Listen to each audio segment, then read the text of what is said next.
వృత్తాంతముల గ్రంథము 9వ అధ్యాయము. షేబా దేశపు రాణి సొలొమోనును గూర్చిన ప్రసిద్ధిని వినినప్పుడు గూఢమైన ప్రశ్నల చేత సొలొమోనును శోధింపవలనని కోరి మిక్కిలి గొప్ప పరివారమును వెంటబెట్టుకొని గంధవర్గములను విస్తారము బంగారమును రత్నములను ఒంటెల మీద ఎక్కించుకొని యెరూషలేమునకు వచ్చెను. ఆమె సొలొమోను నొద్దకు వచ్చి తన మనస్సులోని విషయములన్నిటిని గురించి అతనితో మాటలాడెను. సొలొమోను ఆమె ప్రశ్నలన్నీయూ ఆమెకు విడదీసి చెప్పెను. సొలొమోను ఆమెకు ప్రత్యుత్తరము చెప్పలేని మరుగైన మాట ఏదియూ లేకపోయెను. షేబా దేశపు రాణి సొలొమోనునకు కలిగిన జ్ఞానమును, అతడు కట్టించిన నగరును, అతని బల్లమీది భోజన పదార్థములను, అతని సేవకులు కూర్చుండుటను, అతని ఉపచారులు కనిపెట్టుటను, వారి వస్త్రములను, అతనికి గిన్నెలను అందించు వారిని, వారి వస్త్రములను, యెహోవా మందిరమందు అతడు అర్పించు దాన బలులను చూచినప్పుడు ఆమె విస్మయం పొంది రాజుతో ఇట్లనెను. నీ కార్యములను గూర్చియు నీ జ్ఞానమును గూర్చియు నేను నా దేశమందు వినిన వర్తమానము నిజవర్తమానమే గాని నేను వచ్చి దాని కనులారా చూచు వరకు వారి మాటలను నమ్మకై ఉంటిని. నీ అధిక జ్ఞానమును గూర్చి సగమైనను వారు నాకు తెలుపలేదు. నిన్ను గూర్చి నేను వినిన దానికంటే నీ కీర్తి ఎంతో హెచ్చుగానున్నది. నీ సేవకుల భాగ్యం మంచిది. ఎల్లప్పుడూ నీ సముఖమున నిలిచి నీ జ్ఞాన సంభాషణ వినుచుండు నీ సేవకులైన వీరి భాగ్యం మంచిది. నీ దేవుడైన యెహోవా సన్నిధిని నీవు రాజువై ఆయన సింహాసనం మీద ఆసీనుడవై ఉండునట్లు నీ యందు అనుగ్రహము చూపినందుకు నీ దేవుడైన యెహోవాకు స్తోత్రములు కలుగునుగాక.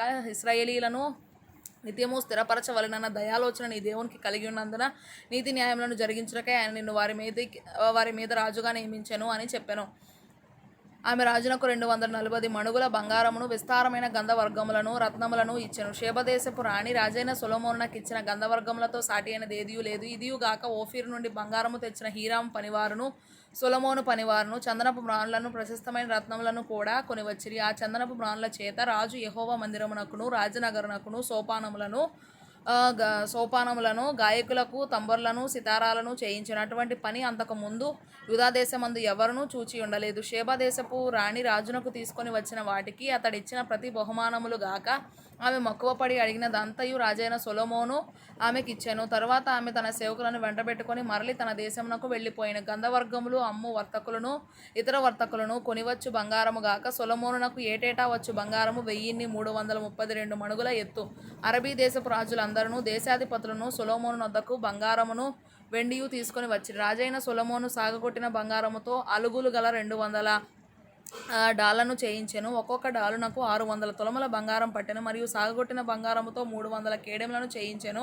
ఒక్కొక్క కేడెమునకు 300 తులముల బంగారం పట్టెను. వాటిని రాజు లెబానోను అరణ్యపు నగరునందుంచెను. మరియు రాజు దంతముతో ఒక గొప్ప సింహాసనము చేయించి ప్రశస్తమైన బంగారముతో దాని పొదిగించెను. ఆ సింహాసనమునకు దానితో కలిసి ఉన్న 6 బంగారపు సోపానములను సింహాసనమునకు కట్టియున్న బంగారపు పాదపీఠమును ఉండెను. కూర్చుండు చోటికి ఇరుప్రక్కల ఊతలుండెను. ఊతల దగ్గర 2 సింహములుండెను. ఆ 6 సోపానముల మీద ఇరుప్రక్కల 12 సింహములు నిలిచి ఉండెను. ఏ రాజ్యమందైనను అటువంటి పని చేయబడలేదు. మరియు రాజైన సొలొమోనునకున్న పానపాత్రలన్నీయును బంగారపువై ఉండెను. లెబానోను అరణ్యపు నగరుననున్న ఉపకరణములన్నీయు బంగారముతో చేసినవి. హీరాము యొక్క పనివారితో కూడా రాజు ఓడలు తర్షీషుకు పోయి 3 సంవత్సరములకు ఒక మారు బంగారము, వెండి, ఏనుగు దంతము, కోతులు, నెమళ్ళు అను సరుకులతో వచ్చుచుండెను గనుక సొలొమోను దినములలో వెండి ఎన్నికకు రానిదాయెను. రాజైన సొలొమోను భూరాజులందరికంటెను ఐశ్వర్యమందును జ్ఞానమందును అధికుడాయెను. దేవుడు సొలొమోను యొక్క హృదయమందుంచిన జ్ఞానోక్తులను వినుటకై భూరాజులందరూ అతని ముఖదర్శనము చేయగోరిరి. మరియు ప్రతివాడును ఏటేటా వెండి వస్తువులను, బంగారు వస్తువులను, వస్త్రములను, ఆయుధములను, గంధవర్గములను, గుర్రములను, కంచెర గాడిదలను కానుకలుగా తీసుకొని వచ్చెను. రథములు నిలువయుంచు పట్టణములలోను రాజునొద్ద యెరూషలేములోను